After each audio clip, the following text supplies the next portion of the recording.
Kalau kita tidak punya otoritas politik, maka sholat dilarang. Caranya gimana? Misalnya gini, saya ini buruh di pabrik milik Cina yang non-muslim. Kalau saya mampu bikin koalisi buruh menuntut hak sholat, saya harus melakukan itu. Karena itu cara saya untuk mendirikan sholat.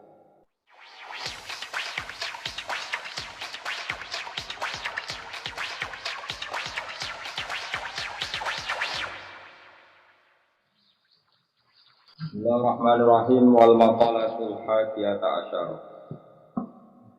Wal maqalatu timakala al hadiyata asyara kang nomor 11.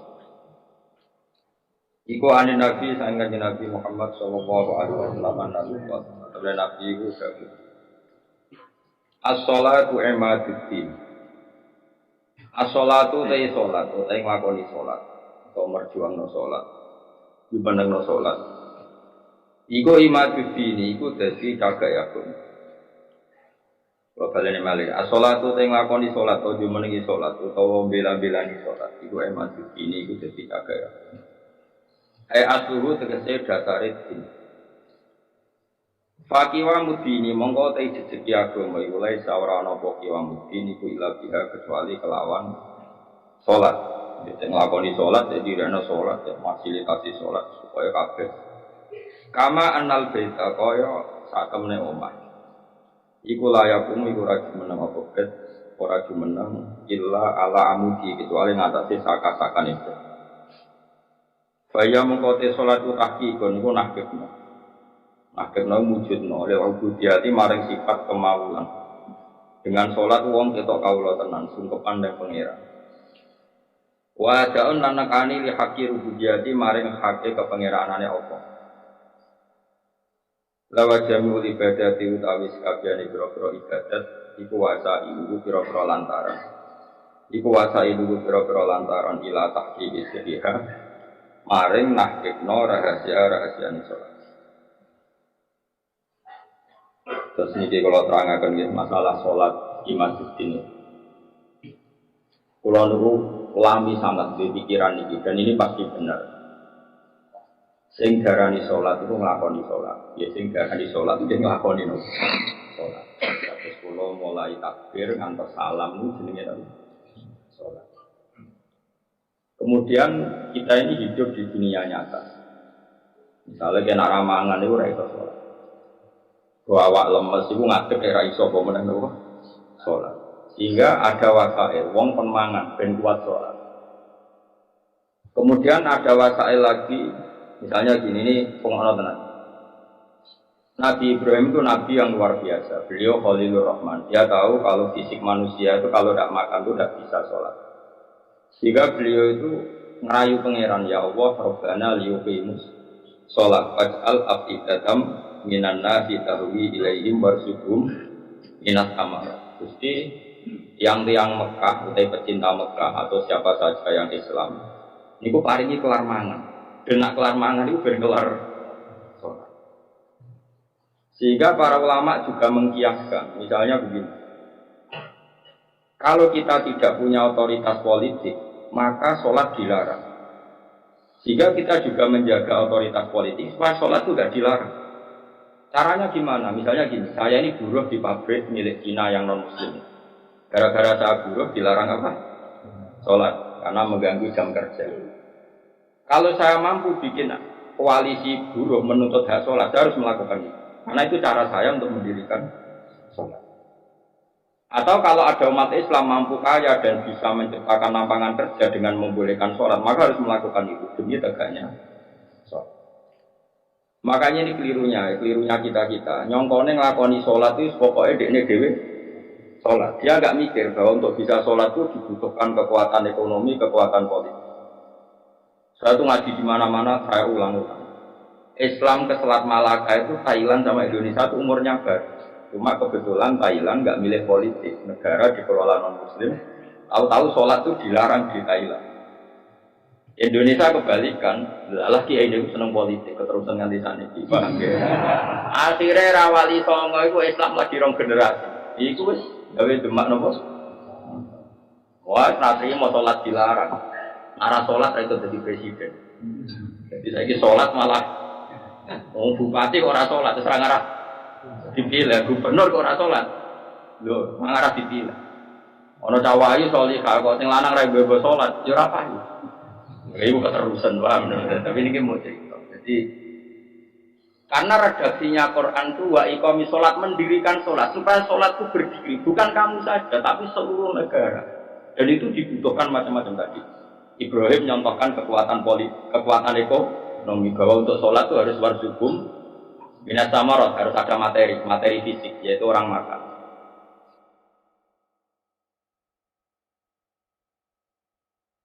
Terus di ayat umum Nabi Muhammad dicontohno ciri utama agama wis menang Muhammad wala yumakkinanna lahum dinahumul ladzir tadallahum wala yubadilannahum min ba'di khaufihim amna. Ciri utama kemenangan Islam Muhammad, nak orang melaksanakan Islam itu sudah ada ketakutan. Sebut wala yumakkinanna dinahumul ladzir tadallahum.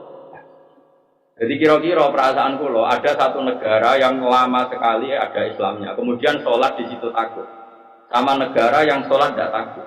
Coro alamat untuk futuhe pangeran yang milih negara yang sholat itu udah tidak takut. Mergo Allah ngendikan wala yumakkinanna lahum dinahumul ladzir tadallahum. Allah bikin tamkin itu kemampuan melakukan ibadah secara netral, secara kuat. Terus wala yubadilannahum min ba'di khaufihim amna, dan mereka melakukan ibadah itu merasa aman, tidak merasa takut. Kayak dulu sahabat sholat itu sembunyi-sembunyi. Pada Fatih Mekah, sholat terang. Ini penting kalau ingat loh. Jadi sing suci goblok ya ben mari, ben gelem rontok politik. Sing politik yo mari, sholat itu ranggo tebar pesona. Jadi sepodo mari ini, terus yang waras betul ya ujub ben nanti dikira. Ya pokoknya ini ngomong ilmu ngono ae napa, ora usah ujub-ujuban, pokoknya ngomong napa? Rasa terus rasa suci dewi ya wong rom ya lagi tak kandhani iki wae.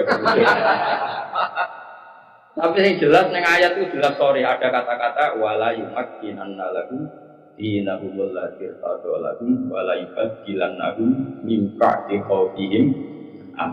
Jadi ciri utama agama ibad itu kalau merasa tamkin berapi yo iso wayo yo iso berarti jos beragama secara napa benar. Paham ya? Tapi nak wani ya, pokoknya sementing itu wani. Lho kalau di konco bojone loro telu itu langsung legal kabeh didaftarno langsung legal kabeh. Kon kan rapi langsung wakeh didaftarno ya langsung legal kabeh. Coba. Ya hebat tenan. Tapi kok kuat suwe ora ya ora ana iku takdir no. Tapi ini penting kula aturno. Kula niku kan maca tarikh niku kata. Maca tarikh niku kata. Di antara tarikh itu kenapa semua nabi itu kok menguasai negara? Enggak ada nabi yang enggak menguasai negara. Nabi Muhammad pada akhirnya menguasai Mekah Medina. Ada Fathu Mekah. Karena dengan menguasai ini berarti sholat ibadah menang. Sholat ibadah menang. Kalau enggak ya dilarang. Dulu orang sholat di Masjid Haram dilarang. Dulu orang Islam sholat di mana-mana dilarang. Sampai Islam kuat, terus berani terang-terangan sholat pasca di mana kok? Di Indonesia sekarang luar biasa. Malah pejabat yang enggak sholat itu diceng wong. Kira-kira malah ada. Golek bojo wong ra salat iki kangen. Musibah. Wes pokoke jos. Tambah kowe ketok kusuk sawangane tambah gampang rapi. Jajal misalnya Mustafa nganti badhe ngecap koyo wayah iku koyo mungkin. Lah kok sujute urung kaya kan satara wayah dengan badhe ngene. Maksudnya gem meyakinkan kan? Koyo orang iso ngajak ning swarga lah. Pokoknya dengan rai seperti ini tuh masih coba adeknya wis abid, gue nih syarat ya, juga abid tok ya. Ini soalnya lakukan ini nawani ya. Nah ini penting kalau terang ya, makanya istilahnya wa iqamis sholat, mendirikan. Jadi sholat itu berdiri. Terus kedua kata Imam Harumen, sholat itu harus di amakina mukhtalifatin, di tempat yang beda-beda, sing ma'rufah, sing dikenal. Jadi wong kok sholat ngisor pring dhewean itu gak sah dari Imam Harumen. Sholat kudu di tempat terbuka, terutama fardhu. Jika kata Imam Haromen, kalau sudah ada jamaah tapi di buyutin di rumah masing-masing, lata zaru bias syiar yang syiar tidak kelihatan putih itu tetap diperangi. Makanya syaratnya jamaah itu harus di tempat apa? Terbuka. Karena ini butuh syiar, butuh show bahwa Islam ya demi sholat, bukan sholat demi Islam. Jadi kita bela-belani kelar mangan juga kelar sholat. menguasai politik ya ben sholat tidak dilarang. Kita menguasai publik biar publik terinspirasi oleh hukum Islam rupanya apa? Sholat. Jika kata Imam Haromen, kue sholat jamaah, maksudnya orang sah makili fardu kifayah, nak sekedar sah ya mungkin sah. Tapi jeko talahumul imam.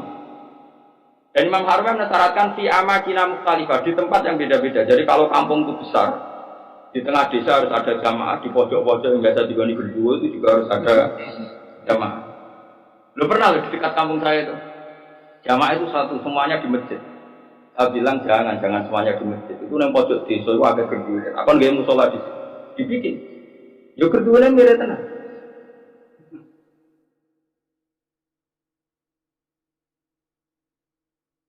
Ini penting saya utarakan karena tadi malaikat itu kan di semua dunia Allah itu akan nangis kalau ada bumi yang nggak dipakai sholat, nggak dipakai sujud. Karena malaikat ini menstatuskan bumi itu makhluk hidup. Makanya kata Rasulullah wajilat anal ardu kulluha masjid, dan semua bumi Allah itu hakikatnya adalah tempat sujud. Sehingga kalau nggak ada sujud itu ya kecewa. Bumi ini kecewa sekali. Makanya harus diamakina mukhtalifah, tempatnya harus beda-beda di mana-mana. Supaya siar. Kalau jamaah tetap di rumah, kota lahumul imam, masih boleh diperangi oleh imam. Terus ketiga, ini penting kalau terangkan masalah iqamatus shalah. Sholat itu pentingnya jamaah itu sing keliru, itu melok bener. Sing mardut melok makruh. Karena tidak mungkin kan wong 40 ora wali kabeh. Aku ya mungkin sewo ya ora wali kabeh. Normalnya itu kalau ada orang dulu era dulu, hampir orang 40 mesti sing sitok itu. Kayaknya sekarang 1 juta pun nggak jamin ada apa? Nggak ada wali, tapi nggak masalah lah. Mungkin zaman akhir kriteria wali juga nggak seketat zaman dulu. Masa beda zaman kualifikasinya masih sama. Tapi kan saya kira hampir gue nasi ikut ngalor ngidul. Ya ini saya turunkan lah kualifikasinya saya.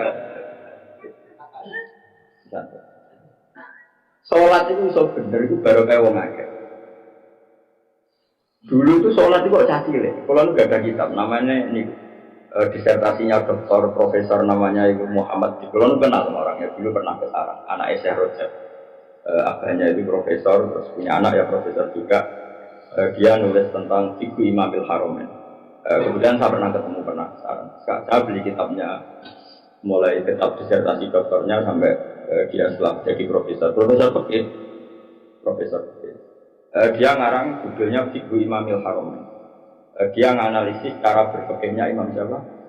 Haromen itu gurunya Imam Ghazali. Wah itu lama yang luar biasa betul. Dia itu orang Irak.